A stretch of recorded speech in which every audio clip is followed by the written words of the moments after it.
Like your lazy dynamite, Henry Ford used to point out to his colleagues that there wasn't any job that couldn't be handled if they were willing to break it down into little pieces. And when you've broken a job down, remember to allow yourself some slow motion in beginning the first piece. Just take it slow and easy. Because it isn't important how fast you are doing it. What's important is that you are doing it. Most of our hardest jobs never seem to get done. The mere thought of doing the whole job, at a high energy level, is frequently too off-putting to allow motivation to occur. But a good way to ease yourself into that motivation is to act as if you were the laziest person on the planet. It wasn't much of an act for me. By accepting that you're going to do your task in a slow and lazy way, there is no anxiety or dread about getting it started. In fact, you can even have fun by entering into it as if you were in a slow-motion comedy, flowing into the work like a person made of water. But the paradox is that the slower you start something, the faster you will be finished. When you first think about doing something hard or overwhelming, you are most aware of how you don't want to do it at all. In other words, the mental picture you have of the activity, of doing it fast and furiously, is not a happy picture.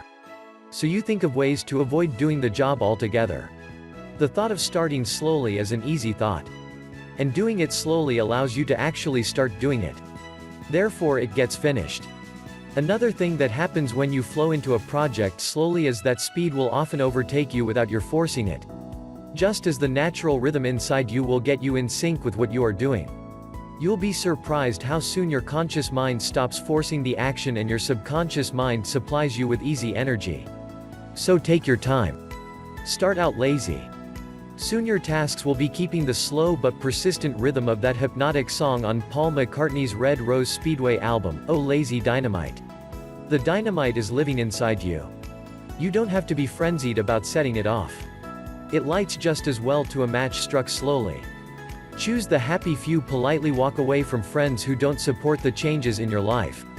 There will be friends who don't. They will be jealous and afraid every time you make a change. They will see your new motivation as a condemnation of their own lack of it.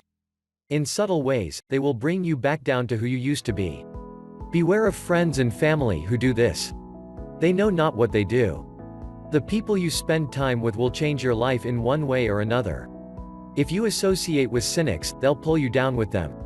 If you associate with people who support you in being happy and successful, you will have a head start on being happy and successful. Throughout the day we have many choices regarding who we are going to be with and talk to. Don't just gravitate to the coffee machine and participate in the negative gossip because it's the only game in town. It will drain your energy and stifle your own optimism. We all know who lifts us up, and we all know who brings us down. It's okay to start being more careful about to whom we give our time. In his inspiring book Spontaneous Healing, Andrew Weil recommends, make a list of friends and acquaintances in whose company you feel more alive, happier, more optimistic. Pick one whom you will spend some time this week. When you're in a conversation with a cynic, possibilities seem to have a way of disappearing. A mildly depressing sense of fatalism seems to take over the conversation. No new ideas and no innovative humor. Cynics, observed President Calvin Coolidge, do not create. On the other hand, enthusiasm for life is contagious. And being in a conversation with an optimist always opens us up to see more and more of life's possibilities. Kierkegaard once said, "If I were to wish for anything, I should not wish for wealth and power, but for the passionate sense of the potential, for the eye which, ever young and ardent, sees the possible." Pleasure disappoints, possibility never. Learn to play a role. Your future is not determined by your personality. In fact, your personality is not even determined by your personality. There is no genetic code in you that determines who you will be. You are the thinker who determines who you will be. How you act is who you become. Another way of seeing that might be contained in these related thoughts from Star Trek's Leonard Nimoy: Spock had a big effect on me. I am so much more Spock-like today than when I first played the part in 1965 that you wouldn't recognize me. I'm not talking about appearance but thought processes. Doing that character, I learned so much about rational logical thought that it reshaped my life. You'll gather energy and inspiration by being the character you want to play. I took an acting class a few years ago because I thought it would help me deal with my overwhelming stage fright. But I learned something much more valuable than how to relax in front of a crowd. I learned that my emotions were tools for me to use, not demonic forces. I learned that my emotions were mine to work with and change at will. Although I had read countless times that our own deliberate thoughts control our emotions and that the feelings we have are all caused by what we think, I never trusted that concept as real, because it didn't always feel real. To me, it felt more like emotion was an all-powerful thing that could overcome my thinking and ruin a good day, or a good relationship. It took a great acting teacher, Judy Rawlings, and my own long struggles with performing difficult scenes to show me that my emotions really could be under the complete control of my mind.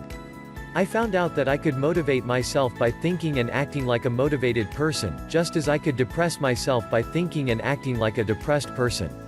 With practice, the fine line between acting and being disappeared. We love great actors because it seems like they are the characters they play. Poor actors are those who can't beat their part and therefore don't convince us of their character's reality. We hoot at those people. We call it bad acting. Yet we don't realize that we ourselves miss the same opportunities in life when we can't beat the person we want to be. It doesn't take authentic circumstances to be who you want to be. It just takes rehearsal. Don't just do something, sit there for a long time, all by yourself, sit quietly, absolutely alone. Completely relax. Don't allow the television or music to be on. Just be with yourself. Watch for what happens. Feel your sense of belonging to the silence. Observe insights starting to appear. Observe your relationship with yourself starting to get better and softer and more comfortable. Sitting quietly allows your true dream life to give you hints and flashes of motivation. In this information-rich, interactive, civilized life today, you are either living your dream or living someone else's. And unless you give your own dream the time and space it needs to formulate itself, you'll spend the better part of your life simply helping others make their dreams come true. All of man's troubles, said Blaise Pascal, stem from his inability to sit alone, quietly, in a room for any length of time. Notice that he did not say some of the man's troubles, but all. Sometimes, in my seminars on motivation, a person will ask me, why is it that I get my best ideas when I'm in the shower? I usually ask the person, when else during your day are you alone with yourself, without any distractions? If the person is honest, the answer is never. Great ideas come to us in the shower when it's the only time in the day when we're completely alone. No television, no movies, no traffic, no radio, no family, no talkative pets, nothing to distract our mind from conversing with itself. Thinking, said Plato, is the soul talking to itself. People worry they will die of boredom or fear if they are alone for any length of time. Other people have become so distraction addicted that they would consider sitting alone by themselves like being in a sensory deprivation tank. The truth is that the only real motivation we ever experience is self-motivation that comes from within. And being alone with ourselves will always give us motivating ideas if we stay with the process long enough. The best way to truly understand the world is to remove yourself from it. Psychic entropy, the seesaw mood swing between boredom and anxiety, occurs when you allow yourself to become confused by massive input. By being perpetually busy, glued to your cell phone, out in the world all day with no time to reflect, you will guarantee yourself an eventual overwhelming sense of confusion. The cure is simple and painless. The process is uncomplicated. You do not need to leave your room, said Franz Kafka. Remain sitting at your table and listen. Do not even listen. Simply wait. Do not even wait. Be quite still and solitary. The world will freely offer itself to you to be unmasked. It has no choice, it will roll in ecstasy at your feet. In other words, don't just do something, sit there.